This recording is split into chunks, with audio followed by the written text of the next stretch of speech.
Hey, what's up? Unrested, finally back. And, it's during this time, I've noticed from about January to almost February or March, my channel goes dead here. And I've absolutely pinned down what the reasoning is. This is the time in Japan where school years change. There's no summer break. It actually switches through fall. It's almost succinct with the time of taxes in April. And during that time is when my school, my business here, goes through the most upheaval, and I've got to do all the flyers again. I got to figure out who my new students are. I've got to plan new lessons for a new year. And I totally lose track of how long it's been that I've taken to update this channel. So that is completely on me. People tell me don't keep apologizing for for missing uploads, so I won't. I'll just tell you why it takes me so long to come back during the next set of years. I would like to be a little more on it this year. Last year, I got way more videos done than I normally do on this channel. But my main focus was on my new channel called Inksmith. If you haven't already checked it out, please do. If you've enjoyed my content on this channel for years, I think you'll probably enjoy. The good news is I now have a professional microphone setup that is not a Blue Yeti. No, I'm not using it here right now. Sorry. I just got it, and I just set up the whole home base with the microphone and everything. And I didn't bring it over here to my school where I'm teaching today because transporting an entire sound setup is not easy. So I'm gonna figure out something for over here too, so that when I record over here, the sound is just as good.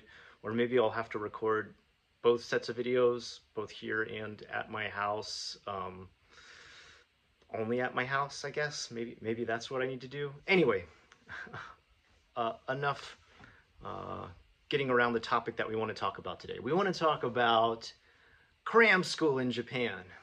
The first time I ever heard cram school, I thought, like, what does that mean? Like, you're just cramming a bunch of information into your head for the tests that you take at junior high school or elementary school or high school? No, it's not that at all. It's called juku here in Japan. And if you don't understand what that is, it's a after school that you go to once you finish elementary school for the day. Most kids start this after school sometimes as young as kindergarten. My kid did. Actually, both my kids did. And there's one has already finished, and he just passed an amazingly hard test. I can't believe how good he did. He must definitely have my wife's mind and not my mind, because I don't think I could have ever been as smart as my kid is now. I know a lot of people brag about their kids all the time. Oh, my kid's so smart, my kid's so special. Like, he's definitely smart. He's definitely much smarter than I was. I'm comparing him only to myself, and he's definitely way smarter than I ever was at that age. I'm not trying to compare him against other kids or anything like that. But yeah, he's definitely he really surprised me with his level of knowledge. And he passed a school that is ranked #1 in Osaka and #11 in all of Japan, which there's no way I can explain to you how insanely hard that is. All I can do is explain in this video how much kids have to study to get into these schools, and like how insane the study or training, whatever the kind of schedule you want to call it is, that they go through.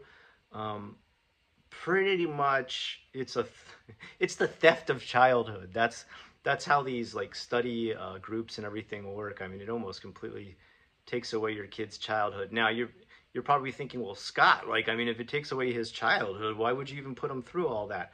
I have two kids, one who's not quite as into the studying stuff as the other kid, and I don't push it as much with him. But my oldest son is really into the study stuff. Like, he is really competitive, really into like knowledge, quizzes, tests, study books. He wanted this so bad. Like, his whole life has been leading up to this, and he's really into it. I mean, just to be Frank, I would ask him all the time, like, are you sure you want to do this much studying? Because I know myself, I would never want to study as much as I see you have to study. And he's always like, yeah, I love it. Yeah, like I love the competition.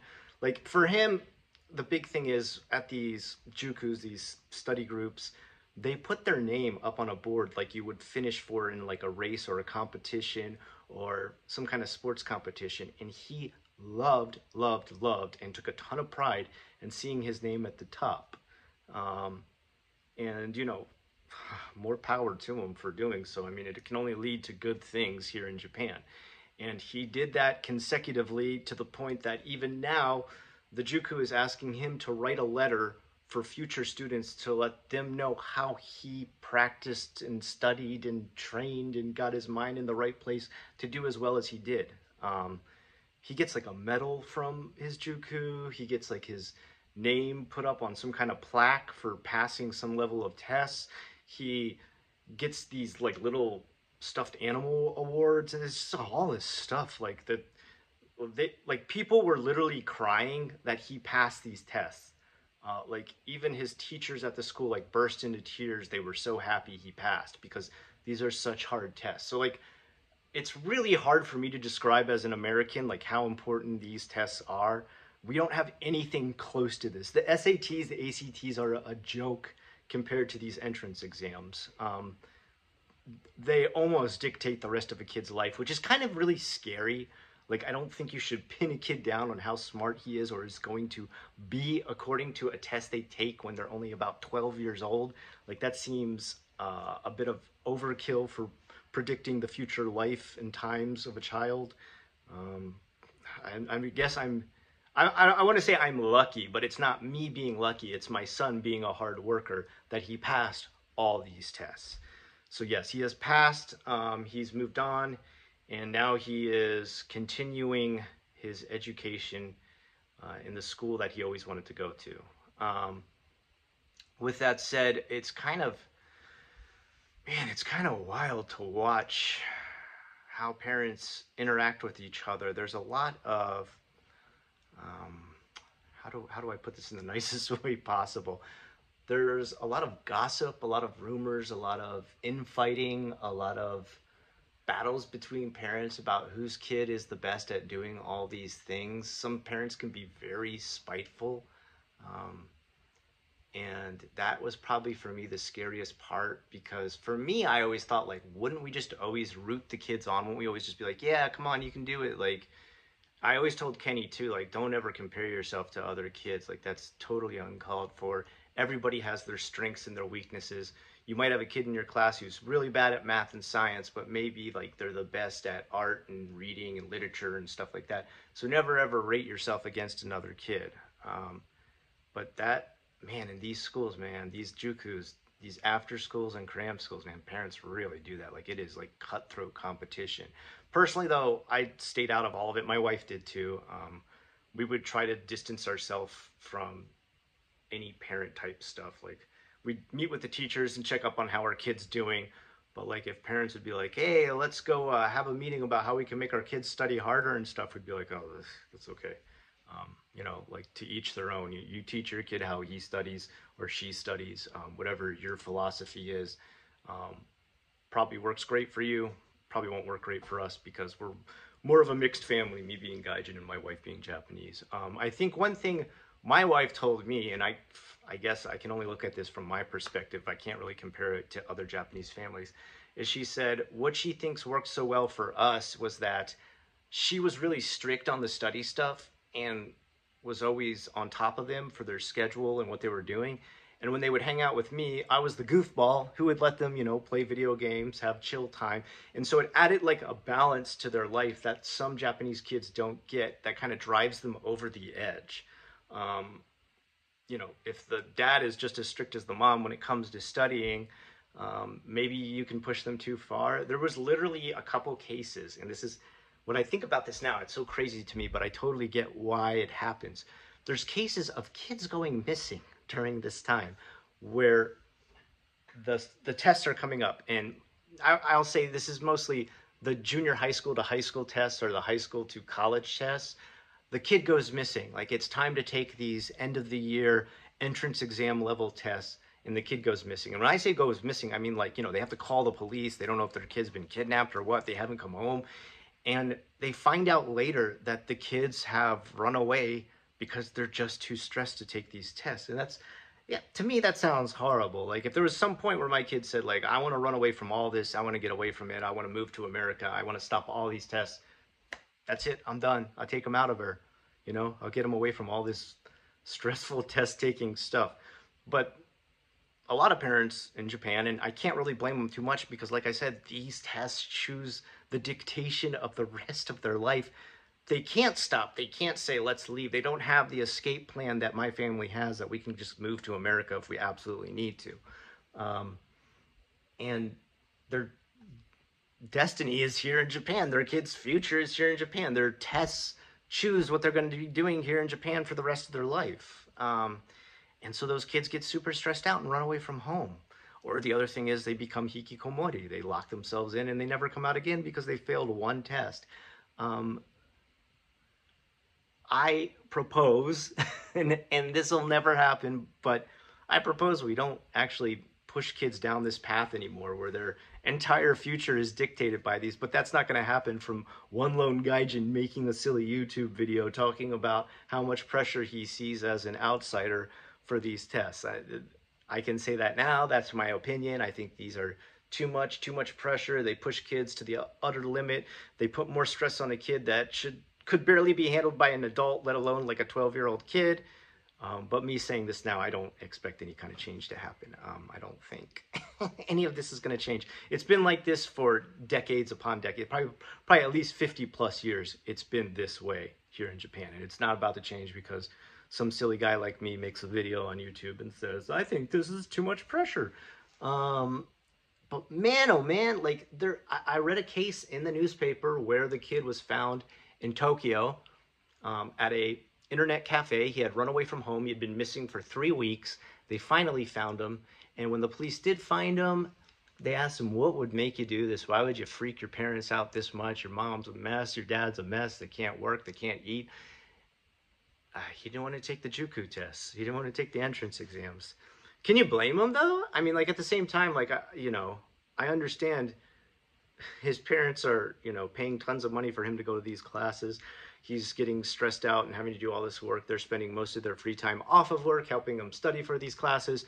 And then he runs away when it finally comes time to take those tests. Yeah, man, like I can kind of still understand it because holy crap, if I had my whole future placed on a piece of paper with a couple of answers, I'd be freaking out too.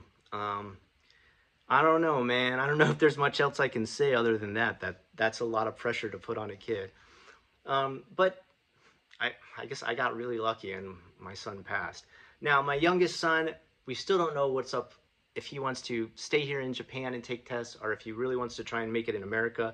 It seems like he may give America a try, which means I'm going to have to try and set up a dual living situation in which we can travel back and forth between Japan and America. As for right now, my future does still seem to be in Japan, continuing this 15 plus years that I've lived here. And I'll always have a place here in Japan, of course. But I think the future looks kind of bleak out in Asia. First of all, if you don't know Japan's economic situation, it's kind of a mess right now. The Bank of Japan keeps printing all kinds of government, what do you call those? Not loans, government. It's where you borrow money against a bank. Oh God, I can't remember what the piece of paper is called. Geez, my English is slowly failing over time. And as they print those out, then they just have the government buy those, and they just keep recycling it again and again and again and again, which is it's not a good idea. It means eventually when all assets come due, you either need to bankrupt your country and go into like a depression and reset all the banks, or you go to war to make money from war, which I hope neither one happens here in Japan. The other big problem I see for the future of Japan is if China does eventually attack Taiwan, that means Japan's going to have to get involved because a lot of the military bases that are the closest are in South Korea and Japan.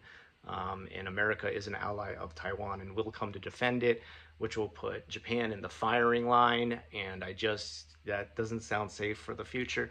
And the third thing that kind of creeps me out about Japan is we are long due for a massive earthquake. Osaka, especially where I live, is really, really due for a massive earthquake. And, earthquakes can get bad out here. I don't know if you know about that. I know we have a lot of buildings that are made to survive earthquakes, but I mean, you just reach a certain point where just nothing is going to stay standing. You have a 9.0 and there's not going to be a lot left over. You have a level 10, God forbid, everything's toppled. It doesn't matter how structurally sound you made everything. So I want to have, and my wife too, we both talked about this a lot, we want to have at least some sort of escape plan that we can get back to America if all chaos breaks out in Japan. At the same time, America, man, my own country, sometimes I'm like, what is going on, dude? Why is everybody so divided and fighting over everything now? Like, also, why is the pay so bad? Holy crap, people get paid really bad now. Like, inflation really screwed any kind of money people get paid. When I look at jobs over there and I'm like, that's it? And like, rent is this much and food seems to cost even more than Japan now. Like, I used to think Japan was expensive. Hell no. Like, Japan's rent and food seems cheaper than America's now, which is it's just crazy to me. I used to really think of this place as way overpriced compared to America, but it's seeming like the opposite now. Anyway, that's kind of where I'm at right now. Who knows what the future holds. I'm going to go much harder on YouTube this year. Last year, I was a little bit burnt out near the end of the year. I started to only make one video a week. That was on my main channel that I focus on now called Inksmith. A friend and I, who also lives here in Japan, are going to start a new collab channel, which we hope to kind of get off the ground. It's going to be kind of like an Abba and Preach Lives in Japan situation, where we just kind of give our thoughts on videos we watch and respond to them. My main channel of Inksmith that I'm working on is mostly still about the same thing, where I look at the careers of YouTubers who kind of fell off. Kind of interesting. Maybe at some point I'll do a why did the JVlog community fall off and do a whole report on that. And here I just want to kind of keep up to date on a lot of the news. I always read news constantly. I always love watching news stories evolve as far as anything from crime to business and all other types of stuff here in Japan. It's really interesting to me, and I love sharing it with you guys because you guys have the best feedback. Until next time, though, I've been Unrested, and I'll talk to you again really soon.